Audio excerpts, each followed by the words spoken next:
भारत का सूरत पूरी दुनिया के हीरा कारोबार का दिल। करीब एक सदी से यहाँ हीरों की खरीद बिक्री हो रही है। यहाँ हीरे सड़क पर भी बिकते हैं। इनमें से ज्यादातर आते हैं अंगोला, नामीबिया और रूस से, और लैब से बनकर भी। शहर से बाहर ही लैब में हीरे बनाने वाली दुनिया की एक सबसे बड़ी फैक्ट्री है। पर लैब में बने हीरे होते कैसे हैं और ये बनते कैसे हैं? इसके लिए CVD यानी केमिकल वेपर डिपोजिशन का इस्तेमाल होता है। कार्बन की प्रचुर मात्रा वाली गैसें हीरा बनाती हैं। एक बार में इसकी एक परत बनती है।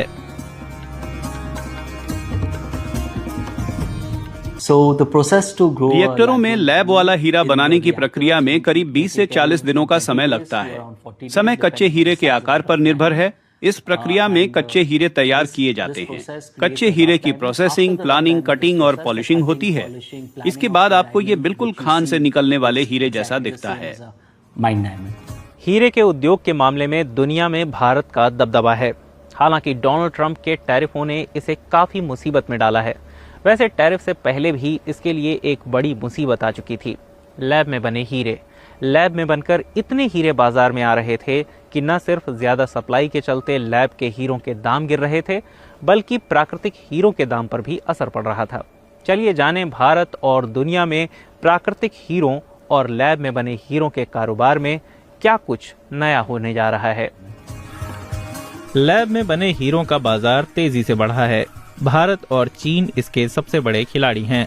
साल 2023 में ये उद्योग 22.8 अरब डॉलर का था। 2024 तक ये करीब 26 अरब डॉलर का हो गया और उम्मीद है कि 2032 तक ये 74.45 अरब डॉलर का हो जाएगा। प्राकृतिक हीरा बेचने वाले चुनौती का सामना कर रहे हैं। लैब में बने हीरों की ज्वेलरी अक्सर आधे दामों पर मिल जाती है, क्योंकि प्राकृतिक हीरा बनने में तो लाखों साल लगते हैं। यूरोप का ज्यादातर हीरा कारोबार बेल्जियम के एंटवर्प से होता है।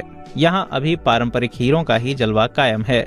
16वीं शताब्दी से ही एंटवर्प दुनिया में हीरा कारोबार का केंद्र रहा है।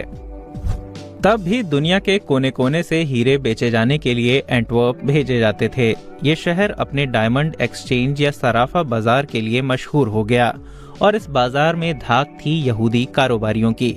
1980 के दशक में कई भारतीय कारोबारी भी यहाँ पहुंचकर हीरा कारोबार में दाखिल हुए। In the 80s and the 90s, 80 और 90 के दशक में भारतीय हीरा कारोबारी ज्यादा से ज्यादा अहम होते चले गए, क्योंकि वो द बीयर्स जैसी बड़ी औद्योगिक कंपनियों और सूरत के हीरा निर्माण केंद्र के बीच बिचौलियों की भूमिका